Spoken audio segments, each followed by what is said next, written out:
পাশে দুই নেতা বসে আছে, একজন বিএনপি আর একজন জামাত, তাই না ভাই? বলুন তো ওই দিক যাব না? আওয়ামী লীগ আর বিএনপি বাংলাদেশে দুটো বড় বড় দল, কথা বলেন ঠিক না বে ঠিক? আওয়ামী লীগ ওলারা 15.5 বছর ছিল, বিএনপি ওলারা এখন শব্দ উঠতেছে আগামী নির্বাচনে ক্ষমতায় যাবে। আশা করতেছি গিলু জাতি পারে, কারণ এখন তাছাড়া যাবে কারা? জামাত ইসলাম তো যুদ্ধ অপরাধী দল, যাবে কারা? তাহলে ওনারাই যাক। আবার ওনারা মাঝে মাঝে বলতেছে এ টার্মেও যাব, সামনের টার্মেও যাব। আচ্ছা যাক, 10 টার্মও যাক, আমার দুঃখ নেই। আমার কথা হচ্ছে যাদের জনগণ নির্বাচিত করবে তারাই ক্ষমতায় যাক। তবে আমার দাবিটা ভোটটা যেন সুস্থ হয়, ভোটটা যেন নিরপেক্ষ হয়, কথা বলেন ঠিক দেবে ঠিক? এখন আবার গ্যাঞ্জাম শুরু হয়েছে, আগে ইউনিয়ন পরিষদ নির্বাচন হবে না আগে এমপি নির্বাচন হবে? কোন দিকে হবে আমার ছোট ব্যথা বুঝে আসে না। ওই ডক্টর মোহাম্মদ ইউনূস যেটা করবে করুক, ওটা আমার আলোচনার বিষয় না। আওয়ামী লীগ আর বিএনপি এখন সারা জীবন আওয়ামী লীগ করেছে, এখন যদি বিএনপির দলের ভিতরে ঢোকে, বিএনপি আওলারা কি মেনে নেবে? হ্যাঁ, মেনে নিতে পারে যদি তওবা তিল্লা করি একেবারে খুলুসিয়াতের শহীদ আসে, তাহলে জামাতও মেনে নিতে পারে, বিএনপিও মেনে নিতে পারে, কথা বলে ঠিক না ঠিক? কিন্তু বিএনপির সঙ্গে রাজনীতি করবে আর খোলে খোলে কবে ম্যাডাম বিএনপির বলো সাধারণ সম্পাদক এখানে গেছে ওখানে গেছে, এখান থেকে টু মারামারি করবা আর বিএনপির ছত্র ছায়ায় থাকবা, অন্তত আর যাই হোক বাংলাদেশের মানুষ মেনে নেবে না, কথা বলে ঠিক না ঠিক? তোমাকে আসতে গেলে ধুয়ে মুছে পরিষ্কার হয়ে আসা লাগবে। বাংলাদেশ জামাত ইসলামের ভিতরে যদি ঢুকতে চাও দরজা খোলা, ইসলাম কারোর জন্য দরজা বন্ধ করে বসে থাকে না, কথা বলেন ঠিক না ঠিক? তবে সেটা পরিষ্কার হয়ে আসতে হবে। আওয়ামী লীগ বলতেন শেখ হাসিনা আমাদের মা, এই তাই বলতেন না, তাই বলতেন না, শেখ হাসিনা আমাদের মা। এখানে আওয়ামী লীগের যদি কোনো কর্মী থাকেন দয়া করে ওই মারে ভুলে যান যে মা তার সন্তানকে বিপদে ফেলাই কেটে মারে, ও মা নামের কলঙ্ক। বিএনপির লিডার হলো বেগম খালেদা জিয়া, সেও তো এক মা, কথা বলেন ঠিক না ঠিক? অনেক অত্যাচার নির্যাতন হলো, কারেন্টের লাইন কেটে দিল, বাড়ির সামনে কি বলে বালির বস্তা দিয়ে ব্যারিকেড তৈরি করলো, চিকিৎসার জন্য বিদেশে যেতে দেয় নাই, নিজের ছেলে মারা গেল তাও সেখানে যেতে দিল না। এই মা হাজারো কষ্ট করেছে, দেশের মাটি ছেড়ে বিদায় নেয়নি, ইয়াও এক মা। আর যে মা এক ধাক্কায় পালিয়ে যায় ওয়াও আর এক মা।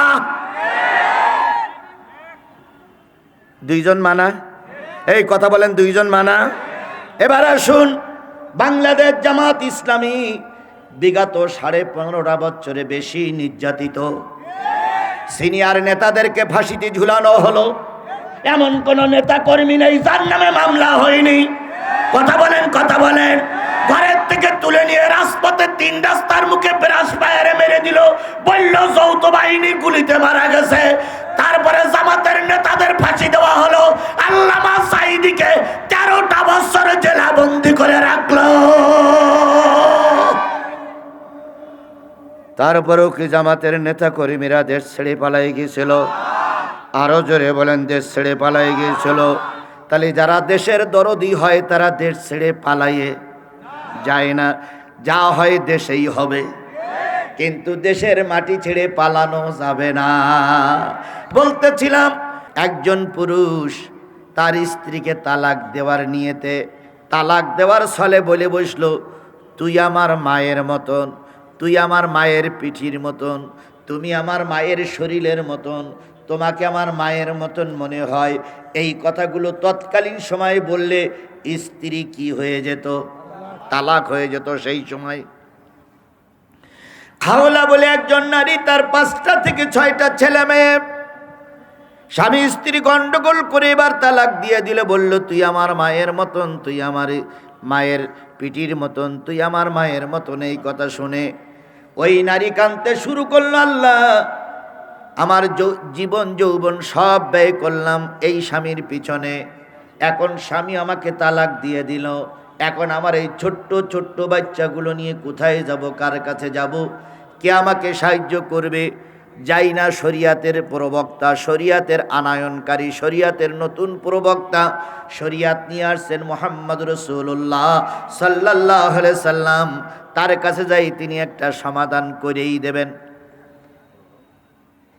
নবীর কাছে গেলেন, ওই মহিলা বাচ্চাগুলোরা নিয়ে নবীর সামনে বসে বলতেছি, ইয়া রাসূলুল্লাহ, আপনি আল্লাহর পয়গম্বর, আপনি আল্লাহর নবী। আমার স্বামী আমার ব্যাপারে এই শব্দগুলো ব্যবহার করেছে, তিনি আমাকে বাড়ির থেকে তাড়িয়ে দিয়েছে। আমি এখন বাচ্চাগুলোর এনে কোথায় যাব? একটা ফয়সালা আপনি আমার জন্য করে দেন। নবী শুনে বুঝে বললেন, আমার যতটুক বিবেক আছে, যতটুক আমি জ্ঞানে জ্ঞানী, যতটুক আমার শরিয়াতের জ্ঞান বর্তমান আছে, এই জ্ঞান হিসেব করে বলতে পারি, তুমি তোমার স্বামীর জন্য তালাক প্রাপ্ত হয়ে গেছো। তুমি কোথায় যাবা এটা আমি জানি না। এবার মহিলা বললেন, আপনি না আল্লাহর নবী, আমি একটা মানুষ বিপদে পড়েছি, আপনার কাছে ধর্ণা দিলাম, আপনি বলতেছেন কোথায় যাবে আমি জানি না, তাহলে আপনি আল্লাহর নবী কেমন নবী? এই যে নবীর কথার পরে কি বলতেছে, কথা বলতেছে, নবী একটা উত্তর দিচ্ছে আর মহিলা তার পাল্টা কাউন্টার দিচ্ছে। আপনি আল্লাহর নবী, আপনার কাছে না ফর্মুলা সালাম, আপনি বললেন কোথায় যাবেন তা আমি জানি না, তাই আমি যাব কই? নবী বললেন, আমার শরিয়াত, আমার জানামতে যেটাই আমার কাছে আছে সেটাই তোমারে বলে দিলাম, তাহলে আমার বাচ্চাদের রক্ষণাবেক্ষণ কে করবে? নবী বললেন, তাও তো আমি বলতে পারি না, আমি যেটা জানি সেটাই বললাম। এবার যখন এই কথা যখন ওই মহিলা বারবার বলতেছিল আর কাঁদতেছিল, আর নবী যখন মহিলাটার কথাটা গুরুত্ব দিচ্ছিলেন অথবা দিচ্ছিলেন না, নবী যখন একই কথা বারবার বলতেছিলেন, আল্লাহ রাব্বুল আলামিন তখন এই মুজাদালা সূরা নাজিল করে দিয়ে বললেন, ওগো নবী,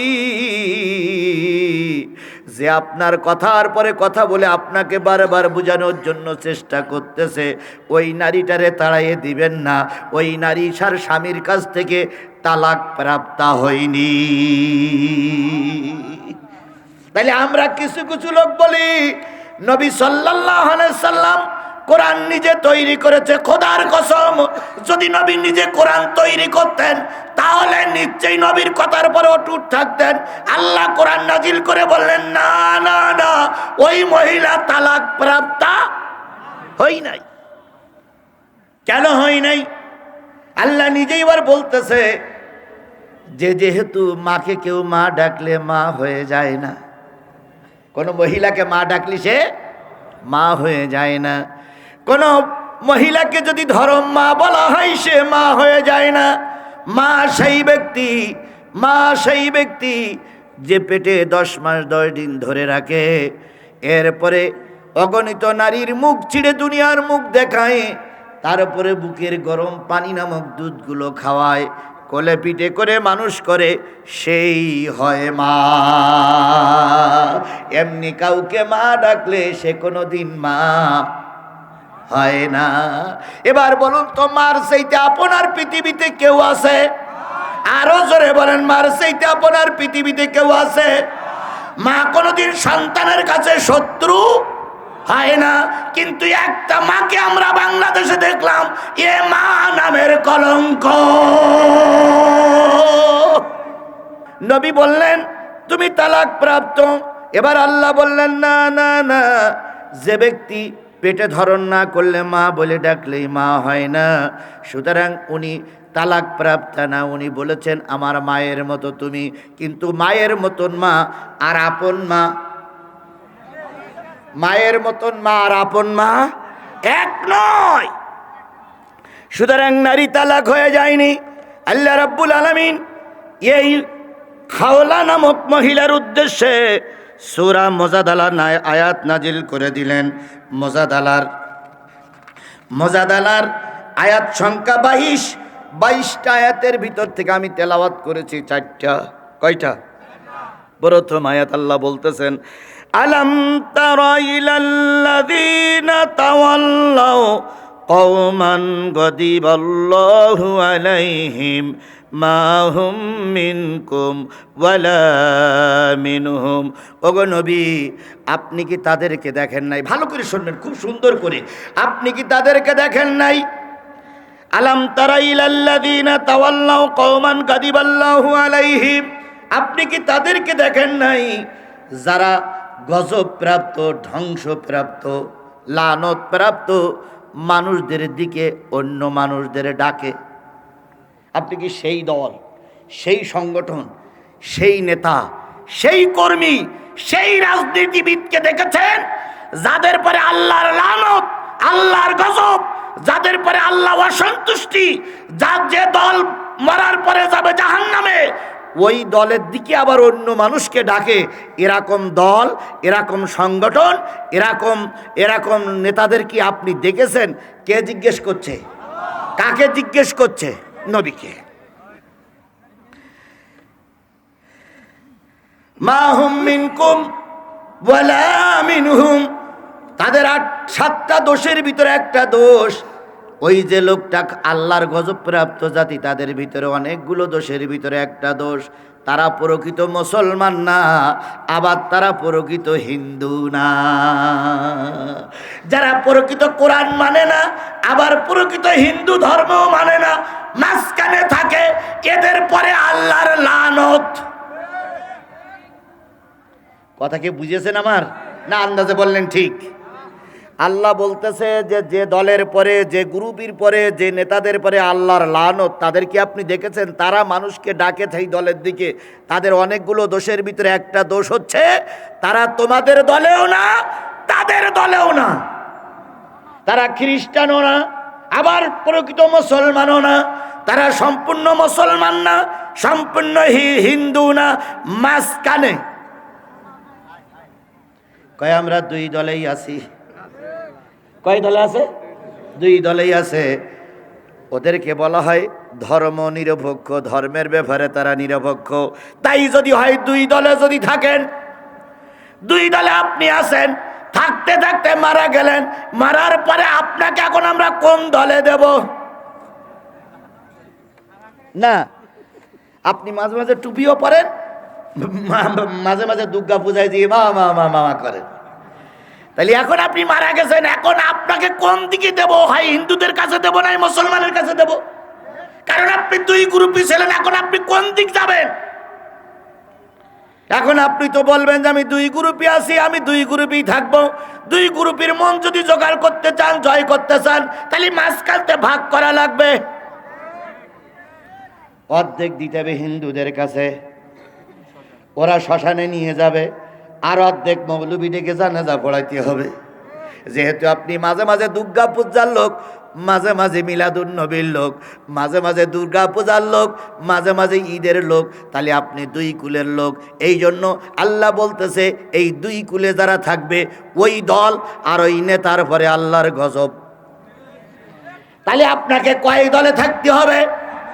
হিন্দু ডাইরেক্ট বলে দেন আমি হিন্দু, খ্রিস্টান ডাইরেক্ট বলে দেন আমি খ্রিস্টান, ইহুদি ডাইরেক্ট বলে দেন আপনি ইহুদি, মুসলমান ডাইরেক্ট বলে দেন আমি মুসলমান। আপনাকে দুইজনের মুখে চুমো খাওয়া যাবে না।